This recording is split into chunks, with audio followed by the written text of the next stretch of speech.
Hi, ಹೇಗಿದ್ದೀರೆಲ್ಲರೂ? ಇವತ್ತೊಂದು ಅರ್ಧ K ಜಿದೊಂದು white forest cake ಮಾಡುವ.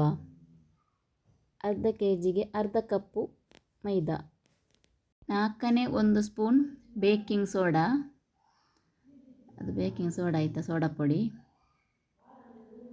ಮತ್ತು ಬೇಕಿಂಗ್ ಪೌಡರ್, ಅದು 1 ಸ್ಪೂನು ಬೇಕಿಂಗ್ ಪೌಡರ್ ಅದರಲ್ಲಿ ಕಾಣ್ತದೆ. ಮತ್ತು ಸ್ವಲ್ಪ ಉಪ್ಪು ಅಂದರೆ ಒಂದು ಪಿಂಜಿ ಉಪ್ಪು ಹಾಕಿದರೆ ಆಯಿತು. ಮತ್ತು ಇದನ್ನು ಗಾಳಿಸಬೇಕು, 2-3 ಸಲ ಗಾಳಿಸಬೇಕು. ನಾನು ಮಾತ್ರ ಒಂದೇ ಸಲ ಗಾಳಿಸೋದು. ಅದರಲ್ಲಿ ಹುಳ ಎಲ್ಲ ಇದ್ದರೆ 2-3 ಸಲ, ಮೈದಾದಲ್ಲಿ ಹುಳ ಜಾಸ್ತಿ ಅಲ್ವಾ. ಅದನ್ನೊಂದು ಕಡೆಯಲ್ಲಿ ಇಟ್ಟು ಅರ್ಧ ಕೆ ಜಿ ಕೇಕಿಗೆ ನಾವು 2 ಮೊಟ್ಟೆ ಹಾಕಲಿಕ್ಕೆ, 2 ಮೊಟ್ಟೆ ಹಾಕುವ ಒಂದು ಬೌಲಿಗೆ. ಮತ್ತು ಕೇಕ್ ಮಾಡುವಾಗ ಎಲ್ಲ ಪಾತ್ರೆ ಒದ್ದೆಯಾಗಿ ಚಂಡಿಯಾಗಿ ಇರಬಾರ್ದು, ಎಲ್ಲ ಕ್ಲೀನಾಗಿರಬೇಕು, ಒಣಗಿರಬೇಕು. ಇದಕ್ಕೆ ಎಸೆನ್ಸ್ 1 ಟೀ ಸ್ಪೂನು ಫುಲ್ ಮಾಡಬೇಕು. ಈ ಎಸೆನ್ಸ್ ಹಾಕೋದಂದರೆ ಕೇಕ್ ಮೊಟ್ಟೆ ಸ್ಮೆಲ್ ಬರ್ತದೆ. ಈ ವೆನಿಲಾ ಎಸೆನ್ಸ್ ಹಾಕಿದರೆ ಮೊಟ್ಟೆ ಸ್ಮೆಲ್ ಬರುವುದಿಲ್ಲ, ಅದಕ್ಕೋಸ್ಕರ ಎಸೆನ್ಸ್ ಹಾಕೋದಾಯ್ತಾ. ಮತ್ತು ಇದನ್ನು ಬೀಟರಲ್ಲಿ ಬೀಟ್ ಮಾಡಬೇಕು. ಬೀಟರಲ್ಲಿ ಬೀಟ್ ಮಾಡುವಾಗ ಕೂಡ ಬೀಟರಲ್ಲಿ 6 ತನಕ ಉಂಟು. ಒಂದರಿಂದ ಸ್ಟಾರ್ಟ್ ಮಾಡೋದು, ಅದರಲ್ಲೊಂದು 5 ನಿಮಿಷ, 2ರಲ್ಲಿ ಅದರಲ್ಲೊಂದು 5 ನಿಮಿಷ, ಹಾಗೆಯೇ ಮಾಡಿ ಇದನ್ನು ಬೀಟ್ ಮಾಡೋದು. ನಾವು ಬೀಟ್ ಮಾಡಬೇಕು ಬೀಟರಲ್ಲಿ.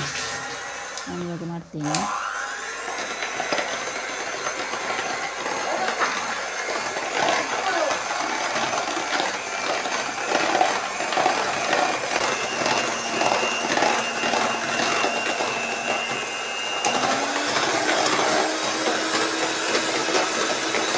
ಇದಾಗಲಿಲ್ಲ, ಇದು ಮುದ್ದೆಯಾಗಿ ಬೀಳಬೇಕು.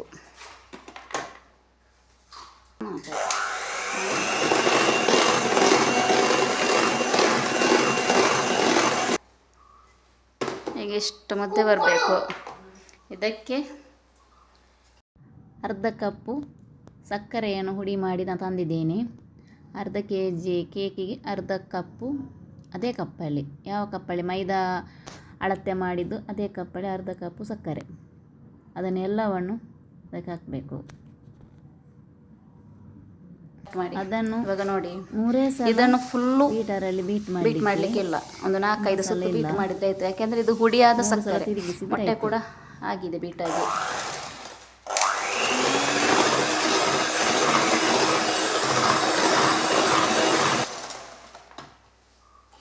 ಅದಾಯಿತು. ಸನ್ಫ್ಲವರ್ ಎಣ್ಣೆ ಇದು ಒಂದು ಟೇಬಲ್ ಸ್ಪೂನ್, ಟೀ ಸ್ಪೂನ್ ಬೇರೆಯೇ, ಟೇಬಲ್ ಸ್ಪೂನ್ ಬೇರೆವೇ. ಇದು ಟೇಬಲ್ ಸ್ಪೂನ್, ಇದರಲ್ಲಿ 2 ಟೇಬಲ್ ಸ್ಪೂನ್ ಸನ್ಫ್ಲವರ್ ಎಣ್ಣೆ. ತೆಂಗಿನ ಎಣ್ಣೆ ಆಗೋದಿಲ್ಲ ಕೇಕ್ ಮಾಡಲಿಕ್ಕೆ, ಸನ್ಫ್ಲವರ್ ಎಣ್ಣೆವೇ ಆಗಬೇಕು.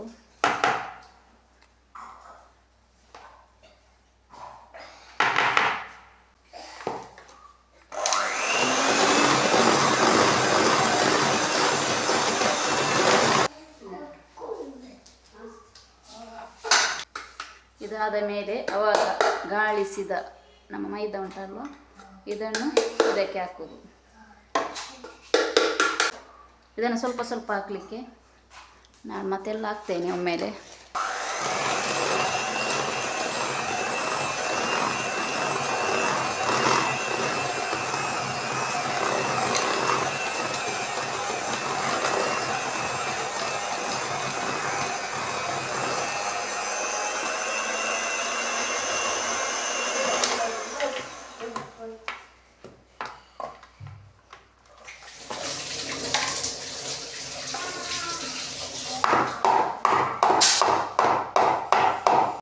ನಾನು ಹೇಳ್ತಾ ಇದ್ದದ್ದು ಇದರಲ್ಲಿ ಮೈದಾ ಹಾಕಿ ಇದನ್ನು ಹೀಗೆ ಕೂಡ ಮಾಡ್ಬೋದು. ಅದಕ್ಕೋಸ್ಕರ ನಾನು ಅದರಲ್ಲಿ ಮಾಡೋದು, ಇಲ್ಲದ್ರೆ ಬೀಟರ್ ಹಾಳಾಗ್ತದೆ ನೋಡಿ. ಇದು ನಮ್ಮದು ಕೇಕ್ ಟಿನ್. ಈ ಕೇಕ್ ಟಿನ್ನಿಗೆ ಬೇಕಿಂಗ್ ಪೇಪರ್ ಹಾಕಬೇಕು. ನನ್ನಲ್ಲಿ ಬೇಕಿಂಗ್ ಪೇಪರ್ ಇಲ್ಲ, ಮುಗಿದಿದೆ ಬೇಕಿಂಗ್ ಪೇಪರ್. ಅದಕ್ಕೋಸ್ಕರ ಸನ್ಫ್ಲವರ್ ಎಣ್ಣೆ ಹಾಕ್ತಾ ಇದ್ದೇನೆ.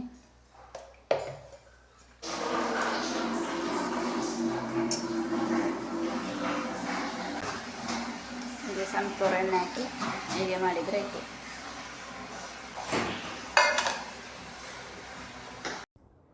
ಆ ಟಿನ್ನಿಗೆ ಆ ಮೈದಾವನ್ನು ಹಾಕಿದರೆ ಆಯಿತು. ಮತ್ತು ಬೇಕಿಂಗ್ ಪೇಪರ್ ಇಲ್ಲದ್ರೆ ಸನ್ಫ್ಲವರ್ ಎಣ್ಣೆ ನಾನು ಹಾಕಿದೆ ಅಲ್ವಾ, ಅದು ಕೂಡ ಇಲ್ಲದ್ರೆ ಮೈದಾ ಕೂಡ ಹಾಕ್ಬೋದು. ಮೈದಾವನ್ನು ಫುಲ್ಲು ಸ್ಪ್ರೆಡ್ ಮಾಡಿ ಹಾಗೆ ಕೂಡ ಆಗ್ತದೆ. ಮತ್ತು ನಮ್ಮ ಗ್ಯಾಸಲ್ಲಿ 10 ನಿಮಿಷದ ಮೊದಲು ನಾನೊಂದು ಪಾತ್ರೆ ಇಟ್ಟಿದ್ದೇನೆ. ಅದು ಒಳ್ಳೆ ಬಿಸಿ ಆಗಬೇಕು. ನಮ್ಮ ಈ ಕೇಕ್ ಇಡಬೇಕಂದ್ರೆ ಆ ಪಾತ್ರೆ ಬಿಸಿ ಆಗಬೇಕು. ಬೆಂಕಿ ದೊಡ್ಡದು ಮಾಡಿ ಇಡಬೇಕು ಗ್ಯಾಸಿದ್ದು. ಮತ್ತು ಕೇಕ್ ಇಟ್ಟ ಮೇಲೆ ಮುಚ್ಚಳ ಮುಚ್ಚಿ ಗ್ಯಾಸನ್ನು ಚಿಕ್ಕದು ಮಾಡಿ ಇಡಬೇಕು. ನೀರಿನ ಪಸ ಎಲ್ಲ ಇರಬಾರ್ದು, ಹಾಗೆಯೇ ಬೇಯಲಿಕ್ಕೆ ಇಟ್ಟರಾಯಿತು. ಅದರ ಮೇಲೆ ಗಾಳಿ ಹೋಗೋದಕ್ಕೆ ಒಂದು ದೊಡ್ಡ ಕಲ್ಲೊಂದು ಬೇಕಾದರೆ ಇಡ್ಬೋದು, ಇಲ್ಲದ್ರೆ ಹಾಗೆ ಕೂಡ ಬಿಡ್ಬೋದು. ನಾನು ಇಡ್ತೇನೆ. ನಾನು ಯಾವಾಗ ಗ್ಯಾಸ್ ಚಿಕ್ಕದು ಮಾಡಿ ಇಡಿ, ಸ್ಲೋ ಬೆಂಕಿಯಲ್ಲಿ ಇಡಬೇಕು. ಮತ್ತು ಈ ಸ್ಟ್ಯಾಂಡ್ ಕೂಡ ಇಟ್ಟು ನಮ್ಮ ಕೇಕ್ ಟಿನ್ನನ್ನು ಇಡ್ಬೋದು. ಹೀಗೆ ಕೂಡ ಇಡ್ಬೋದು, ಹೀಗೆ ಕೂಡ ಇಡ್ಬೋದು. ನಾನು ಡೈರೆಕ್ಟಾಗಿ ಇಟ್ಟಿದ್ದೇನೆ ನನ್ನ ಕೇಕನ್ನು. ನಾನು ಯಾವಾಗಲೂ ಡೈರೆಕ್ಟ್ ಇಡೋದು. ಮತ್ತು ಸಾಧಾರಣ ಮಂದಿ ಹೀಗೆ ಕೂಡ ಇಡ್ತಾರೆ, ಹಾಗೆ ಕೂಡ ಇಡ್ಬೋದು. ಎರಡು ಕೂಡ ಒಂದೇ ಥರ. ಅದು ಬೇಗ ಕೇಕ್ ಅಡಿಗೆ ಹಿಡಿತದೆ ಅಂತೇಳಿ ಬೆಂದಿದ್ದೇವಂತ ಇಡುವುದು.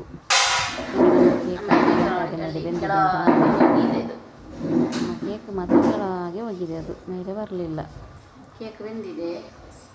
ಒಮ್ಮೊಮ್ಮೆ ಅದು ಸರಿ ಬರ್ತದೆ, ಒಮ್ಮೊಮ್ಮೆ ನೋಡಿ ಹಾಗೆ ಕೆಳಗೆ ಹೋಗೋದು. 2 kg ಕೇಕ್ ಮಾಡಿದರೆ ಹಾಗೆ ಮತ್ತೆ ಆಗೋದು. ಕೇಕ್ ಬೆಂದಿದೆ. ಅದು ಬಿಸಿ ಆರಿದ ಮೇಲೆ ಕೇಕನ್ನು ತೆಗೆದು ತೋರಿಸ್ತೇನೆ ಹೇಗೆ ಆಗಿದೆ. ಅರ್ಧ kg ಕೇಕ್ ಮಾಡಿದರೆ ಹೀಗೆ ಆಗೋದು. ಇದು ಸಕ್ಕರೆ ನೀರು.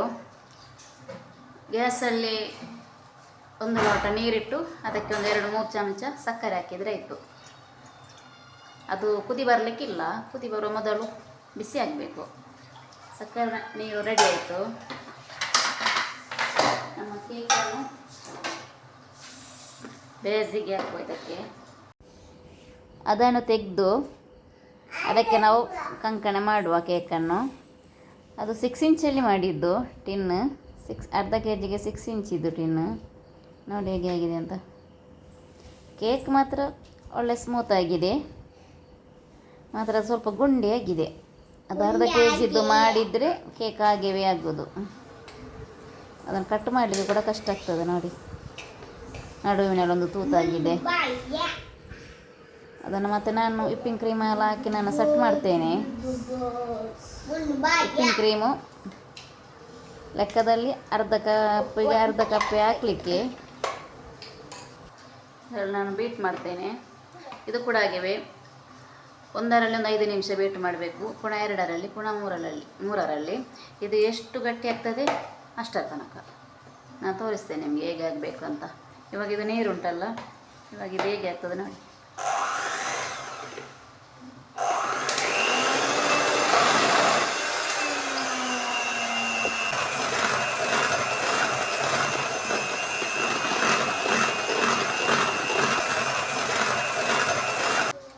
ಇನ್ನು ಸ್ವಲ್ಪ ಉಂಟು. ಇದು ನೋಡಿ ಹೀಗೆ ಮಾಡುವಾಗ ಇದು ಬೀಳಬಾರ್ದು. ಇದು ಇವಾಗ ಇಷ್ಟ ಬರ್ತಾ ಉಂಟು. ಇನ್ನು ಸ್ವಲ್ಪ ಉಂಟು ಬೇಕು ಮಾಡಲಿಕ್ಕೆ.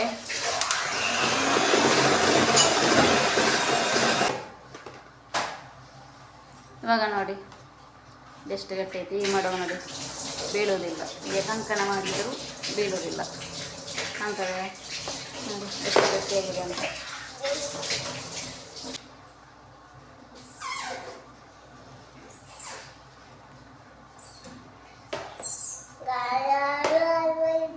ಈಗ ನೋಡಿ ಬೀಳ್ತದೇವಾ? ಇಲ್ಲ. ಇಷ್ಟು ವಿಪ್ಪಿಂಗ್ ಕ್ರೀಮನ್ನು ಬೀಟ್ ಮಾಡಬೇಕು. ಇದಕ್ಕಿಂತ ಜಾಸ್ತಿ ಕೂಡ ಆಗಬಾರ್ದು. ಜಾಸ್ತಿ ಆದರೆ ಕೂಡ ಅಲ್ಲಿ ಕೇಕ್ ಹಾಳಾಗ್ತದೆ. ಇವಾಗ ನಾನು ಹೇಗೆ ಮಾಡ್ತೇನೆ ಅಂತ ತೋರಿಸ್ತೇನೆ. ಇದು ಮೇಲಿನ ಲೇಯರ್, ಅದನ್ನು ನಾವು ಕೇಕ್ ನೋಡಿ ನಂದು ಕಾಣ್ತದೇವ ಹೊಟ್ಟೆ ಆದದ್ದು. ಅದು ಅರ್ಧ kg ಕೇಕ್ ಮಾಡುವಾಗ ಯಾವಾಗಲೂ ಹಾಗೇವೆ. ಅದು ಒಮ್ಮೊಮ್ಮೆ ಸರಿ ಬರ್ತದೆ, ಒಮ್ಮೊಮ್ಮೆ ಸರಿ ಬರುವುದಿಲ್ಲ.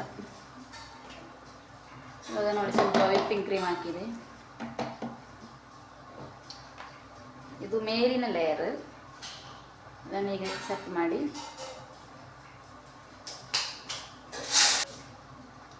ಇದು ಈ ನಮ್ಮ ಬೇಸಿಗೆ ಸಟ್ಟಾಗಿರಬೇಕು. ಇದಕ್ಕೆ ಸಕ್ಕರೆ ನೀರು ಹಾಕುವ.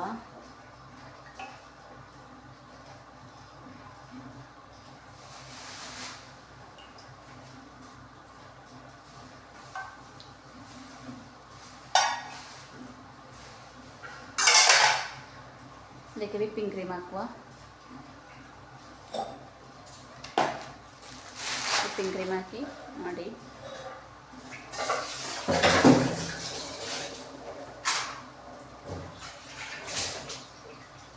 ಇವಾಗ ನೋಡಿ ಸಟ್ಟಾಯ್ತಲ್ಲ, ಗುಂಡಿ ಕಾಣ್ತದೆವ ಇಲ್ಲ, ಸಟ್ಟಾಯ್ತು. ಹೀಗೆ ಮಾಡಿ ಈಗ ಎರಡನೆಯ ಲೇಯರ್, ಇದು ಅಡಿಭಾಗ ಯಾವತ್ತು ಕೇಕಿನ ಮೇಲೆ ಬರಲಿಕ್ಕೆ ಒಂದೇ ಥರ ಸಟ್ಟಾಗಿರಬೇಕು.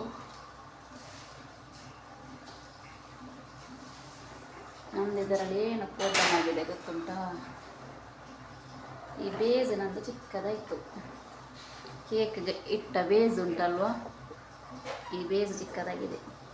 ಇದು ನನಗೆ ಮಾಡೋದು ದೊಡ್ಡ ವಿಷಯ ಏನಲ್ಲ.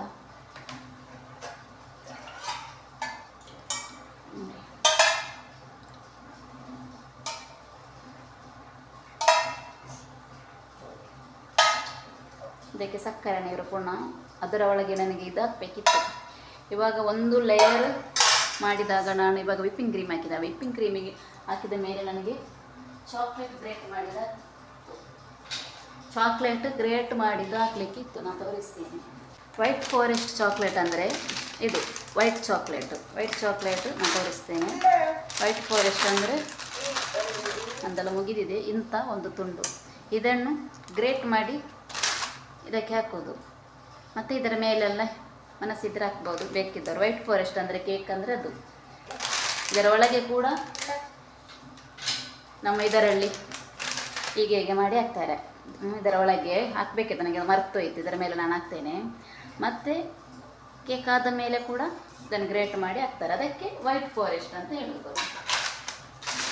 ಬ್ಲ್ಯಾಕ್ ಫಾರೆಸ್ಟ್ ಕೇಕ್ ಅಂದರೆ ನಮ್ಮ ಡಾರ್ಕ್ ಕಾಂಪೌಂಡ್ ನೋಡಿ, ಡಾರ್ಕ್ ಇದು ಮಾತ್ರ ಒಳ್ಳೆಯದೇ ಆಗೋದಿಲ್ಲ, ಅಷ್ಟು ಒಳ್ಳೆಯದೇ ಆಗೋದಿಲ್ಲ. ನೋಡಿ ನಮ್ಮ ಚಾಕ್ಲೇಟ್ ನೋಡಿ, ಇದು ಅಷ್ಟು ಒಳ್ಳೆಯದಾಗೋದಿಲ್ಲ. ಇದೊಂಥರ ಕಪ್ಪು ಕೂಡ ಅದೊಂಥರ ಪರಿಮಳ ಕೂಡ ಅಷ್ಟು ಒಳ್ಳೆಯದಾಗೋದಿಲ್ಲ, ಕಹಿ ಆಗ್ತದೆ ಇದನ್ನು ತಿನ್ನುವಾಗ.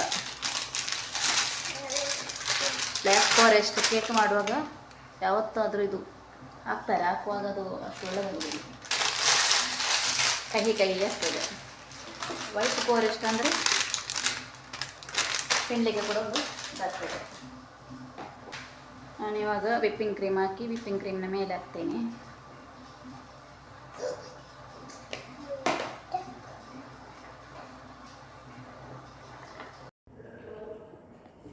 ಇದನ್ನು ಮತ್ತೆ ವಿಪ್ಪಿಂಗ್ ಕ್ರೀಮ್ ಇಟ್ಟು ಸೆಟ್ ಮಾಡುವ. ನನ್ನ ಬೇಸ್ ಚಿಕ್ಕದಾಯಿತು, ಕಷ್ಟ ಆಗ್ತದೆ ಸ್ವಲ್ಪ. ಮತ್ತು ಇದು ವೈಟ್ ಫಾರೆಸ್ಟ್ ಅಂದರೆ ಚೆಂದ ಆಗಬೇಕಂತ ಇಲ್ಲ, ಸೈಡಿಗೆಲ್ಲ ಚಾಕ್ಲೇಟ್ ಹಾಕೋದಲ್ವಾ, ಸೈಡಿಗೆ ಅವ ಮೇಲೆ ಅವ ಹಾಗೆಲ್ಲ ಹಾಕುವಾಗ ಉಂಟಲ್ಲ, ಚೆಂದ ಆಗಬೇಕಂತ ಇಲ್ಲ. ಖಾಲಿ ಪ್ಲೇನ್ ಆದರೆ ನಾವು ಅದನ್ನು ವಿಪ್ಪಿಂಗ್ ಕ್ರೀಮಲ್ಲಿ ಚೆಂದ ಮಾಡಬೇಕಾಗ್ತದೆ. ಇವಾಗ ಅದಕ್ಕೆ ನಾನು ಸೈಡಿಗೆ ಚಾಕ್ಲೇಟ್ ಹಾಕ್ತೇನೆ, ಮೇಲೆ ನಾನು 2 ರೋಸ್ ಮಾಡ್ತೇನೆ. ಹಾಗೆ ಆಗಾಗ ಅಷ್ಟು ಚೆಂದ ಮಾಡಬೇಕಂತ ಏನಿಲ್ಲ.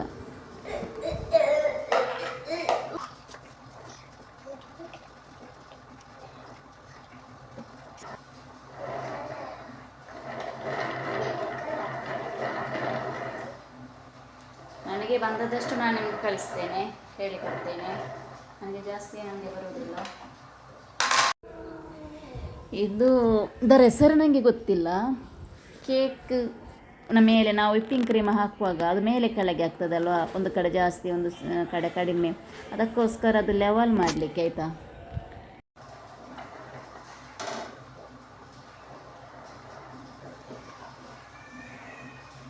ಅರ್ಧ kg ಕೇಕ್ ಹೇಗೆ ಆಗಿದೆ ಅದನ್ನು ಫ್ರಿಜ್ಜಲ್ಲಿ ಇಡಬೇಕು. ಕೇಕನ್ನು ಒಂದು ಅರ್ಧ ಗಂಟೆ ಇಡಬೇಕು. ಮತ್ತು ನಮ್ಮ ವೈಟ್ ಫಾರೆಸ್ಟ್ ಚಾಕ್ಲೇಟ್ ಉಂಟಲ್ಲ, ಅದನ್ನು ಹಾಗೆ ಗ್ರೇಟ್ ಮಾಡಿ ಅದನ್ನು ಅದರ ಸೈಡಿಗೆ ಹಾಕಲಿಕ್ಕೆ. ನಾವಿವಾಗ ವೈಟ್ ಫಾರೆಸ್ಟ್ ಕೇಕ್ ಮಾಡೋದಲ್ಲ. ವೈಟ್ ಫಾರೆಸ್ಟ್ ಅಂದರೆ ಅದೇ, ಅದರ ಒಳಗೆ ಕೂಡ ಹಾಕ್ತಾರೆ, ಕೇಕಿನ ಹೊರಗೆ ಕೂಡ ಹಾಕ್ತಾರೆ ಇಂಥ ಬಿಳಿ ಚಾಕ್ಲೇಟನ್ನು. ಅದಕ್ಕೆ ವೈಟ್ ಫಾರೆಸ್ಟ್ ಅಂತ ಹೇಳೋದು. ಈಗ ನಾನು ಇದನ್ನೆಲ್ಲ ಗ್ರೇಟ್ ಮಾಡಿ ಆಯಿತು. ಅದು ಫೀಸರಲ್ಲಿದೆ ಕೇಕ್, ಅದನ್ನು ನಾನು ಇವಾಗ ತರ್ತೇನೆ.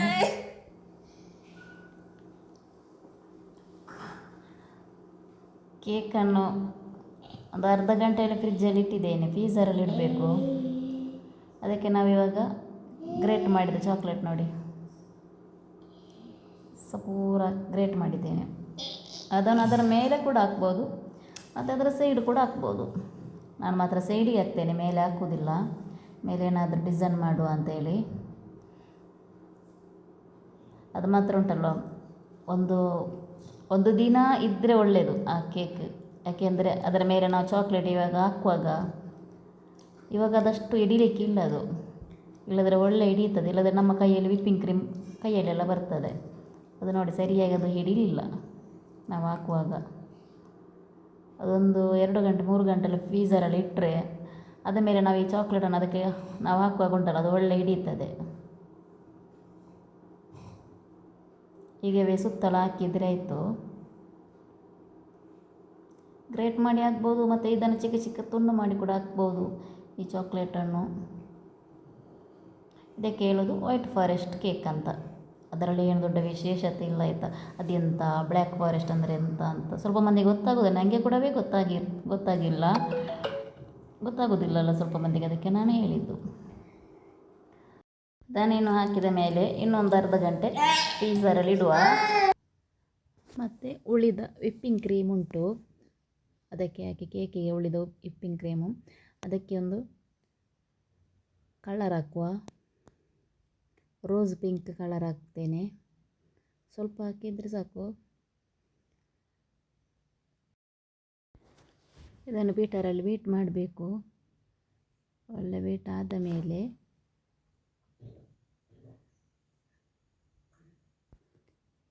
ಒಂದು ಒಳ್ಳೆ ಬೀಟಾಗಿದೆ. ವಿಪ್ಪಿಂಗ್ ಕ್ರೀಮು ಬೀಟಾಗಿ ಇತ್ತು, ಅದಕ್ಕೆ ಸ್ವಲ್ಪ ಕಲರ್ ಮಿಕ್ಸ್ ಮಾಡಿದ ಮಾತ್ರ. ಇಂಥ ಪೈಪಿಂಗ್ ಬ್ಯಾಗ್ ತೆಗೆದು ಅಂಥ ನೋಝಲು ಅದು ರೋಸ್ ಇದ್ದು, ರೋಸ್ ಮಾಡಲಿಕ್ಕೆ ನನಗೆ ಬರುವುದಿಲ್ಲ. ನಾನು ಫಸ್ಟ್ ಟೈಮ್ ರೋಸ್ ಮಾಡೋದು, ಬರುವಷ್ಟು ಮಾಡಿ ತೋರಿಸ್ತೇನೆ. ನೀವು ಕೂಡ ಹಾಗೆ ಮಾಡಿ, ಮತ್ತೆ ಅದು ಅಭ್ಯಾಸ ಆಗ್ತದೆ, ಬರ್ತದೆ. ಹಾಗೆ ಗ್ಲಾಸ್ ಒಳಗೆ ಇಟ್ಟು ಪೈಪಿಂಗ್ ಬ್ಯಾಗನ್ನು ವಿಪ್ಪಿಂಗ್ ಕ್ರೀಮ್ ಹಾಕಿ ಹಾಗೆ ಮಾಡಿದರೆ ಆಯಿತು.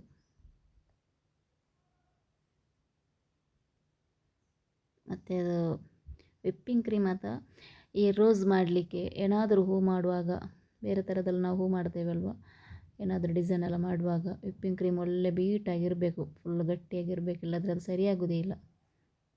ಆ ಕಡೆಯಿಂದ ಈ ಕಡೆಯಿಂದ ಅದೆಲ್ಲ ಬೀಳ್ತದೆ.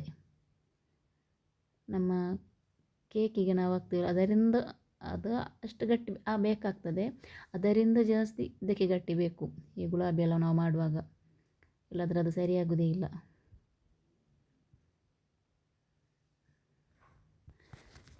ನನಗೆ ರೋಸ್ ಮಾಡಲಿಕ್ಕೆ ನಿಜವಾಗ್ಲೂ ಬರುವುದಿಲ್ಲ. ನೋಡುವ ಹೇಗೆ ಆಗ್ತದೆ ಅಂತೇಳಿ ಬಂದಾಗೆ ಮಾಡ್ತೇನೆ. ಮತ್ತು ಅದು ಮಾಡಿ ಮಾಡಿ ಮತ್ತೆ ಅಭ್ಯಾಸ ಆಗ್ತದೆ. ಫಸ್ಟ್ ಟೈಮ್ ರೋಸ್ ಮಾಡೋದು. ಮೊನ್ನೆ 2 ಸಲ ರೋಸ್ ಮಾಡಿ ಕಲಿತಿದ್ದೇನೆ, ಆದರೂ ಕೂಡ ಅದು ಸರಿಯಾಗಲಿಲ್ಲ. ಇದು ಕೂಡ ಸರಿಯಾಗೋದಿಲ್ಲ, ಅಲ್ಲಿಂದ ಅಲ್ಲಿಗೆ ಆಗ್ತದೆ. ನೋಡಿ, ಒಂದು ಹೂ ಮಾಡಿದೆ, ಇನ್ನೊಂದು ಹೂ ನೋಡಿ, ಒಂದು ದೊಡ್ಡ ಹೂ ಒಂದು ಚಿಕ್ಕ ಹೂ ಆಗಿತ್ತು. ಅದು ಸರಿ ಅಂತ ಆಗಲಿಲ್ಲ. ನಾವು ಯೂಟ್ಯೂಬಲ್ಲೆಲ್ಲ ನೋಡಿ ಅಂತೆ ಹೇಗೆ ಮಾಡ್ತಾರೆ ಅಂತ, ಆ ಥರ ಎಲ್ಲ ನಮಗೆ ಮಾಡಲಿಕ್ಕೆ ಆಗೋದಿಲ್ಲ. ಮತ್ತು ಇದೊಂದು ನೋಡಿ, ಈ ಪೈಪಿ ಬ್ಯಾಗ್ ಬೇರೆ, ಆ ನೋಝಲ್ ಬೇರೆವೇ, ಈ ಹೂ ಒಂದು ಬೇರೆ ಥರ ಆಗ್ತದೆ. ಅದು ಮಾತ್ರ ನನಗೆ ಮಾಡಲಿಕ್ಕೆ ಸರಿಯಾಗೋದಿಲ್ಲ, ಒಂಥರ ಮಾಡಿ ಬಿಟ್ಟಿದ್ದೇನೆ. ಲೆಕ್ಕದಲ್ಲಿ ಆ ನೋಝಲಲ್ಲಿ ಹೂ ಮಾಡಿದ್ದು ಬೇರೆ ಥರ ಆಗ್ತದೆ, ಈ ನೋಝಲಲ್ಲಿ ಮಾಡಿದ್ದು ಬೇರೆ ಹೂ ಆಗ್ತದೆ. ಅದು ನನಗೆ ಸರಿಯಾಗಲಿಲ್ಲ. ಡ್ರೆಸ್ ಮಾಡಿದ್ದೇನೆ ಮಾತ್ರ ನಾನು. 2-3 ಸಲ ಕಲಿತರೆ ಉಂಟಲ್ಲ ಮತ್ತೆ ಬರ್ಬೋದು. ಈ ಹೂ ಉಂಟಲ್ವ ಇವಾಗ ಬೀಳ್ತದೆ, ಲೆವೆನಲ್ಲಾಗಿದೆ ನೋಡಿ. ಈ ವಿಡಿಯೋ ನಿಮಗೆ ಇಷ್ಟ ಆದರೆ ನನಗೆ ಸಬ್ಸ್ಕ್ರೈಬ್ ಮಾಡಿ, ಲೈಕ್ ಮಾಡಿ, ಕಮೆಂಟ್ ಕೊಡಿ. ಕೇಕ್ ನೋಡಿ, ಫ್ರಿಜ್ಜಲ್ಲಿಟ್ಟು ಸಟ್ಟಲ್ಲಾದ ಮೇಲೆ ನಾನು ತುಂಡು ಮಾಡ್ತಾ ಇದ್ದೇನೆ. ಮತ್ತು ಒಳ್ಳೆ ಟೇಸ್ಟ್ ಆಗಿದೆ ಆಯಿತಾ. ನೀವು ಕೂಡ ಮಾಡಿ ನೋಡಿ ಈ ಥರ. ಮತ್ತು 2-3 ಸಲ ಮಾಡಿದರೆ ಉಂಟಲ್ಲ ಮತ್ತೆ ಸರಿ ಬರ್ತದೆ. ಯಾರಿಗಾದರೂ ಒಮ್ಮೆ ಮಾಡಿದರೆ ಸುಮ್ಮನೆ ಇರಬಾರ್ದು, 2-3 ಸಲ ಮಾಡಬೇಕು ಮತ್ತೆ ಸರಿ ಆಗ್ತದೆ. ಬಾಯ್.